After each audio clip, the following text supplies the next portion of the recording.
আমার দীর্ঘদিনের রাজনৈতিক সহযোদ্ধা বড় ভাই বাংলাদেশ জাতীয়তাবাদী ওলামা দল সুন্দরগঞ্জ উপজেলা শাখার সুযোগ্য সভাপতি শহীদুল ইসলাম ভাই, সঞ্চালনায় বাংলাদেশ জাতীয়তাবাদী ওলামা দলের সদস্য সচিব সেক্রেটারি এটিএম জাহাঙ্গীর হুজুর উপস্থিত আছেন। আজকের এই অনুষ্ঠানের প্রধান অতিথি আমার অত্যন্ত পছন্দের মানুষ গাইবান্ধা জেলা ওলামা দলের আহ্বায়ক ইসমাইল হোসেন সিরাজি ভাই উপস্থিত আছেন। বাংলাদেশ জাতীয়তাবাদী দল বিএনপি সুন্দরগঞ্জ উপজেলা শাখার আহ্বায়ক রাজনৈতিক সহযোদ্ধা বাবুল আহমেদ ভাই উপস্থিত আছেন।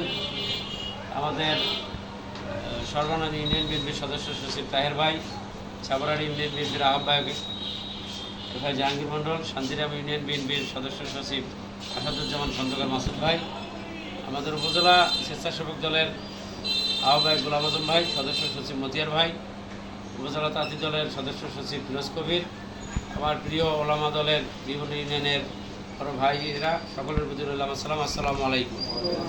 আসলে মহান রাব্বুল আলামিন আমাদেরকে আজকে ওলামা দলের ভাইয়ের সাথে এরকম একটি সময় আলোচনা করার সুযোগ দিয়েছেন, এজন্য সকলে বলি আলহামদুলিল্লাহ। মহান রাব্বুল আলামিনের অশেষ রহমত যে আমরা এই 5 আগস্টের পরে জালেম সরকারকে হটিয়ে আজকে আমরা কথা বলতে পারছি। বাংলাদেশ জাতীয়তাবাদী ওলামা দলের ভাইদের উদ্দেশ্যে বলতে চাই, এমন একটি সময় আমরা যখন কথা বলছি তখন কিন্তু আস্তে আস্তে এই বিশ্ব থেকে বাংলাদেশ থেকে দিনের পথ যেটা বিলীন হওয়ার পথে চলে গেছে। মানুষ আজকে দিনের পথ থেকে বিচ্যুত হয়ে যাচ্ছে, মানুষের মধ্যে ইমানের উপস্থিতি কম হয়ে যাচ্ছে, মানুষের জীবনধারা যে পবিত্র কোরআন, সেই কোরআন থেকে মানুষ পিছিয়ে যাচ্ছে। এই মুহূর্তে আপনাদেরকে এগিয়ে আসতে হবে। আপনারা যদি এগিয়ে না আসেন তাহলে কিন্তু সমাজের পরিবর্তন হবে না, আর সমাজের পরিবর্তন যদি আমরা করতে না পারি তাহলে এই রাষ্ট্রেরও পরিবর্তন হবে না।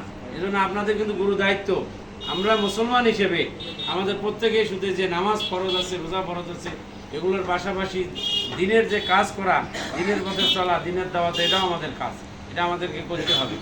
প্রথমত আপনারা যে দীর্ঘ সময় আলোচনা করেছেন, আজকে প্রধান অতিথি আছেন, উনি আপনাদের কর্মী সভার দিক নির্দেশনা দিবেন। আমি আপনাদের উদ্দেশ্যে বলবো, এর আগেও ওলামা দলের ভাইদেরকে আমি বলেছি যে শহীদুল ভাই, জাহাঙ্গীর ভাই, আপনাদেরকে 2টা মানুষ ছিল ওলামা দলের। আজকে আমি ওলামা দলের সেদিন যে আমরা মিছিল করেছি এর সাথে কিন্তু ডাবল মানুষ ছিল। আজকে সিরাজি ভাইকে আমি বলতে চাই, ওলামা দলের কিন্তু এই গজল শুধু কর্মী না, এর সাথে ডাবল মানুষ সেদিন মিছিলে ছিল। রাত 8টায় মিছিলে আসতে বলছি, সকাল 11টায় কিন্তু এর চেয়ে ডাবল লোক নিয়ে শহীদুল ভাই, আমার জাহাঙ্গীর ভাই মিছিল করছে। আজকে একটু কম মনে হচ্ছে, এ ব্যাপারে শহীদুল ভাই, জাহাঙ্গীর ভাই ভালো বুঝতে পারবেন। তো এই তারাপুরের ভাই যেটা প্রথমেই বলেছিলেন যে আপনাদের যদি মূল্যায়ন করতে হয় আপনাদের ম্যান পাওয়ারটা আরও বাড়াইতে হবে। আজকে হাউস বাড়াইতেন আমাদের মনটা আরও ভরে যেত। আপনি প্রত্যেকটা ইউনিয়নে, প্রত্যেকটা ওয়ার্ডে ওয়ার্ডে যদি 10 জন করে আপনারা কর্মী তৈরি করেন তাহলে কিন্তু আপনার ইউনিয়নে 90 জন হয়ে যায়।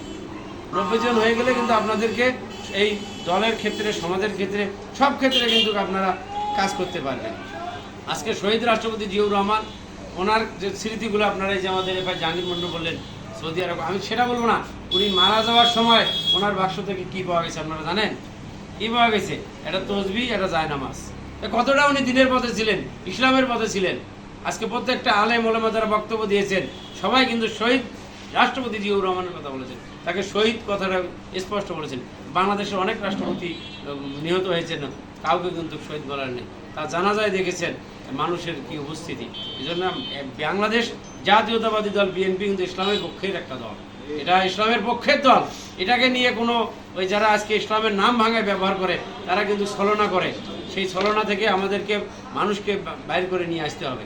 আমি কথা বাড়াইতে চাই না, শুধু একটি কথা বলতে চাই যে আজকে মূল্যায়ন চান, আমি উপজেলা বিএনপির সদস্য সচিব মাহমুদ প্রামাণিক বলতে পারি, এমন কেউ নাই ওলামা দলের ভাই বলতে পারবেন যে আমাকে ফোন দিয়ে পান নাই, এমন কেউ আছে? সবসময় আমার ফোন খোলা থাকে। আমাদেরকে ডেকে উপজেলা বিএনপির আহ্বায়ক সদস্য সচিবকে আপনারা ডাকছেন আর পান নাই এমন কোনো কথা বলতে পারবেন। আমরা প্রস্তুত আছি এই সুন্দরগঞ্জকে ধানের শীষের সুন্দরগঞ্জ আমাদেরকে করতে হবে, শহীদ রাষ্ট্রপতি জিয়াউর রহমানের সুন্দরগঞ্জ করতে হবে, এটাকে দেশনেত্রী বেগম খালেদা জিয়ার সুন্দরগঞ্জ করতে হবে, জনাব তারেক রহমানের সুন্দরগঞ্জ করতে হবে। এই সুন্দরগঞ্জকে পরিণত করতে হলে 31 দফা রাষ্ট্র মেরামতের যে দেশ নায়ক তারেক রহমান দিয়েছে এটা মানুষের কাছে পৌঁছে দিতে হবে। যদি আমরা পৌঁছে দিতে না পারি তাহলে কিন্তু এই সুন্দরগঞ্জ থেকে আমরা ধানের শীষের এমপি নির্বাচিত করতে পারবো না। আপনারা জানেন এই সুন্দরগঞ্জে যদি ধানের শীষের এমপি নির্বাচিত না হয় তাহলে সুন্দরগঞ্জের উন্নয়ন হবে না। আজকে যে বৈষম্য মুক্ত বাংলাদেশ আপনারা করতে চেয়েছেন, এই বৈষম্য মুক্ত বাংলাদেশ করতে হলে এখানে অবশ্যই তারেক রহমান যে নতুন বাংলাদেশের কথা বলেছে, 31 দফা দিয়েছে, সেটার আলোকেই করতে হবে। তাই আমি বলবো যে আগামী দিনে আপনারা ওলামা দলের ভাইরা কাজ করেন, আমাদের প্রত্যেকটা ভাই যেন 5 ওয়াক্ত নামাজি হয় সেটা আমাদেরকে ঠিক করতে হবে, ইমানদার হয় সে বিষয়ে আপনারা কাজ করতে হবে। আগে আমাদের ভেতরে, দলের ভেতরে আপনারা কাজ করেন। যেমন কোন ভাই আছে দলের মধ্যে, ওয়ার্ডের মধ্যে নামাজ পড়েন, আপনারা নামাজের দাওয়াত দেন, ইসলামের পথে চলেন। আজকে মসজিদে আপনারা কথা বলবেন, দিনের পথে কথা বলবেন। আমি সেক্রেটারি সাহেবকে আমার মসজিদে নিয়ে গেছিলাম আমার একটা অনুষ্ঠানে, ওনাকে বলেছি যে প্রত্যেক জুম্মায় আমি বিভিন্ন মসজিদে যাই, আপনিও চলেন। যদি ওলামা দলের সেক্রেটারি আজকে মসজিদে যায়, যে এসে ইসলামের দাওয়াত বলে, কোরআন হাদিসের কথা বলে, আমাদের দল শহীদ রাষ্ট্রপতি জিয়াউর রহমান ইসলাম প্রচারের জন্য আজকে ওলামা দল গঠন করেছেন, সেটা যদি আজকে তুলে ধরতে পারি, মানুষের মধ্যে যেভাবে ভুল ভ্রান্ত ছড়িয়ে মানুষের ভোট নেওয়ার জন্য মানুষের জান্নাতের টিকিট বিক্রি করে মিথ্যে ধোঁকা দিয়ে তারা ভোট নেওয়ার চেষ্টা করে, তাদেরকে প্রতিহত করার জন্য এই ওলামা দলকে কঠিনভাবে পদক্ষেপ নিতে হবে।